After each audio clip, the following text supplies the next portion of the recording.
Good day, everybody. Reed here, celebrating another day of life. Coming to you for this brief moment to share some of that with you. And I say celebrating life because it happens to be my eldest daughter's birthday. 12 years. Whoa. They say it goes fast. It does seem to go fast. And I wouldn't have it any other way, because the baby years, man, I'm glad they get through. Because realistically, I'm not raising children, I'm raising adults. And it's nice to witness the trajectory take place and shape, and whatever kind of circuitous or straightforward path that is.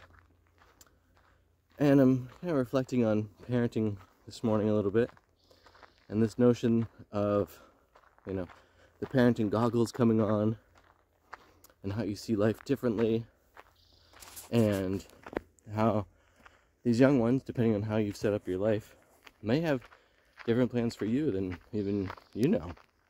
I know that's definitely true for me. And I'll share some different thoughts around both parenting and the journey of being present for these young ones. What is it? Khalil Gibran? Probably screwing that name up. But the book's called The Prophet. And he speaks of children in there, and this notion of they're not ours. They might be from us, but they have their own paths in life.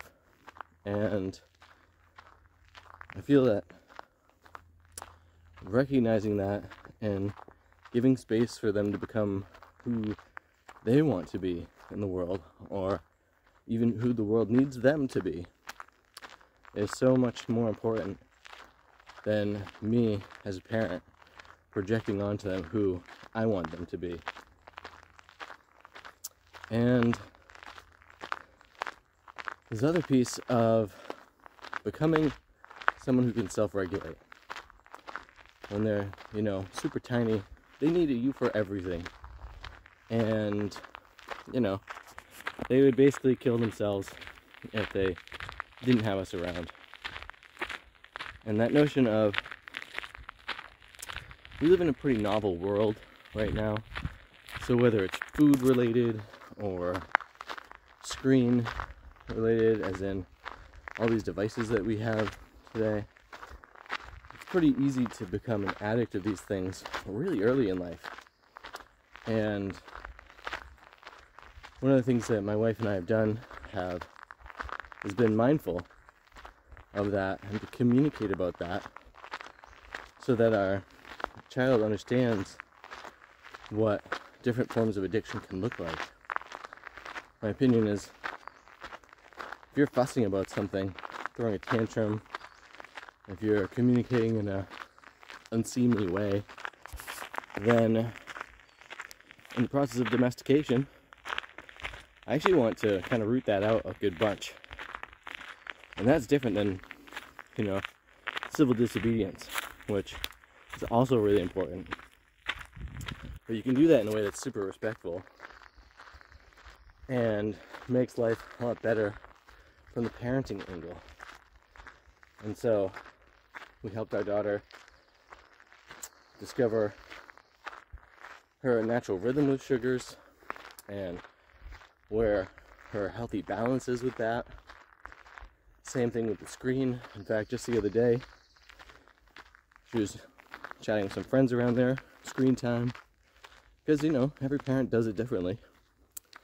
And so there's plenty of kids who participate more with these devices, and there's others who participate less with them. And she's learning trombone, which is super cool. And she was just realizing, I'm kind of watching too many shows and not practicing trombone enough, or several other different hobbies that she has. And she's came to her own decision of I'm gonna watch less shows and movies so that I can practice trombone more, with the notion of even 10 minutes a day would be amazing. And I feel like she came to that decision both on her own, but having been communicated with around the notion of people have really unhealthy habits with their devices. And she's like, I don't want to be someone who just looks at their screen all the time and is distracted from actually accomplishing stuff in their life. And so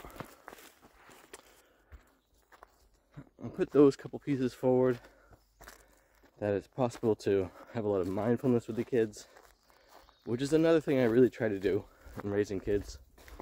Instead of saying, be careful, I say, be mindful. Be aware. Open your senses. Carefulness is just, I don't know.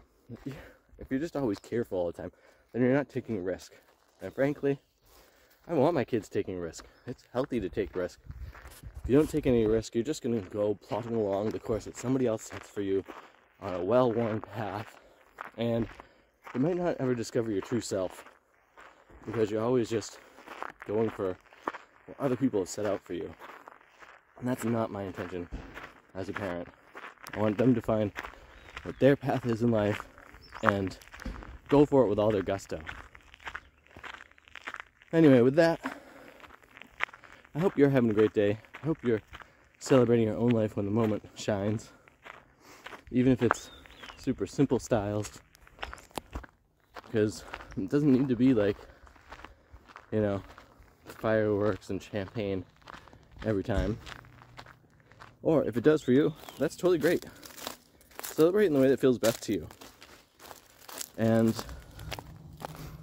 remember to, when it's possible, share that with the people that you love and appreciate in your life.